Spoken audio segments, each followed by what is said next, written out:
1 2 3 4 5 6 এই তো 7। এই 7টি দাগ থেকে আমরা সুন্দর একটি ছবি ড্রয়িং করব। দেখুন প্রথমে আমরা এই লম্বা দাগগুলো থেকে গাছ ড্রয়িং করছি। এভাবে দেখুন জিগজ্যাগ করে নিচের দিকে নিয়ে আসলেই গাছ আঁকা হয়ে যায়। এখানে যখন রং করা হবে তখন দেখতে আরও সুন্দর হবে। একটু অপেক্ষা করুন, ভিডিওটি শেষ পর্যন্ত দেখতে থাকুন, দেখবেন অনেক সহজ এবং সুন্দর হবে। এই দাগগুলোর মাঝের যে দাগটা আছে যেটা আমরা প্রথমে দিয়েছিলাম এগুলো মেশালাম। এরপর দেখুন আমরা রং করব।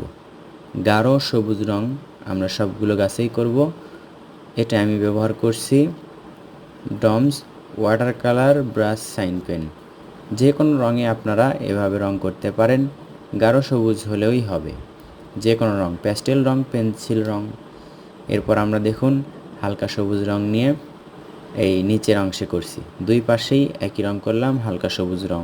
এরপর আমরা রাস্তায় যে রং হয় সেই রংটা করছি, কাঁচা হলুদ রঙের মতো রং। এই তো গাছের গোড়ালিতেও, এই গাছের ডালে। এরপর সূর্যতে করছি কমলা রং। এখন নিচের এই দাগগুলো দিলেই দৃশ্যটা সুন্দর হয়ে গেল। হাইলাইট পেন্সিল দিয়ে বা সাইন পেন দিয়ে করলাম। কেমন লাগলো কমেন্ট করে জানিয়ে দিন।